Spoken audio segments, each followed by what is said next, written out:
வாங்க மக்களே, மதிய உணவு சாப்பிடலாம்.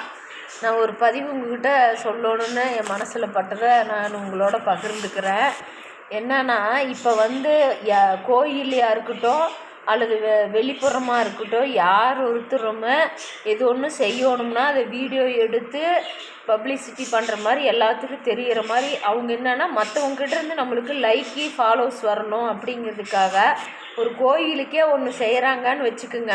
அதை அப்படியே முழுசும் அவங்க யூடியூப்பில் கொஞ்சம் பிரபலம் ஆகிட்டாங்க அல்லது இப்போ தான் யூடியூப் ஆரம்பிக்கிறாங்களா, என்ன இருந்தாலும் அதை இப்போ நம்ம கோயிலுக்கு போகிறோம், அதையும் பிடிச்சி போடலாம், தப்பு கிடையாது. நாங்கள் இந்த கோயிலுக்கு போயிருக்கிறோம், இங்கே இருக்கிறோம், ஃபேமிலியோடு போகிறோம், அது போடலாம்.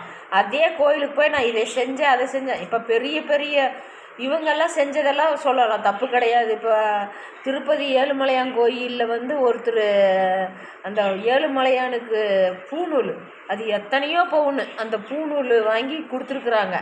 அந்த மாதிரி பெரிய பெரிய இவங்க அது சொல்கிறதுல தப்பு இல்லை, ஏன்னா அவங்க சாதாரண இது இல்லை. என்னை சொல்லப்போனால் கர்ணர் இடது கைக்கு கொடுக்குற ஒரு தானம் தான தர்மங்கள் வலது கைக்கு தெரியாது, வலது கைக்கு கொடுக்குற தான தர்மங்கள் இடது கைக்கு தெரியாது. அது அவர் அந்த மாதிரி இருந்தார். நாம் கர்ணராக இருக்க வேண்டாம். நான் என்ன சொல்கிறேன்னா, கர்ணராக இருக்க வேண்டாம். நம்ம ஒருத்தருக்கு செய்கிற தான தர்மங்கள் ஒருத்தர்கிட்ட பப்ளிசிட்டி பண்ணணுங்கிறது எனக்கு மனசில் பட்டது. ஏன் நம்ம செய்கிற தான தர்மங்கள் மேலே ஒருத்தர் இருக்கிறார், கடவுள், அவர் ஒருத்தருக்கு தெரிஞ்சால் போதும். இன்னொன்று என்னென்னா, நம்ம படைச்ச கடவுள் பூமியில் அனுப்பின உடனே அந்த நிமிஷம் குழந்தை தவறுறது எந்திரிக்கிறதுலேருந்து நம்ம விவரம் தெரிஞ்சு என்னென்ன நல்லது செய்கிற என்னென்ன கெட்டது செய்கிற எல்லாம் கணக்கு தெரியும் அவருக்கு. நம்ம எத்தனை வயசில் என்ன தப்பு பண்ணோம், எத்தனை வயசில் என்ன நல்லது செஞ்சோம், இனி இருக்கும் வாழ்நாளில் என்ன பண்ணுறோங்கிறது எல்லாமே அந்த ஈசபெருமன் கடவுளுக்கு தெரியும்.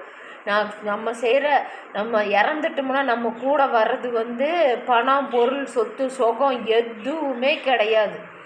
நம்ம ஓப்பனாக சொல்கிறேங்க, நம்ம செய்த தான தர்மங்கள் தான் நம்ம கூட வரும். இப்போல்லாம் சொல்கிறாங்க பச்சை குத்துனா கூடவே பச்சையும் வரும் கையில்.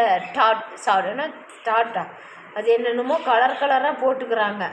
இப்போ ஃபேமஸ் ஆகிடுச்சு. அப்போல்லாம் கிராமத்தில் இந்த அடுப்புக்கல் மாதிரி 3 புள்ளி தான் வைப்பாங்க. இந்த இடத்துல 3 புள்ளி, அப்போ நெத்தியில் ஒன்று, அதுதான் அவங்க பச்சை குத்துவாங்க. அவங்களுக்கு 5 ரூபாயா 10 ரூபாயா கொடுப்பாங்க. இப்போ அப்படி இல்லை, உடம்பு ஃபுல்லாக டாட் போட்டுக்கிறாங்க. அது அவங்கவுங்க விருப்பம், நான் அதை சொல்லலை. அது கூட வருங்கிறாங்க, எனக்கு தெரியாது. ஆனால் நம்ம செய்த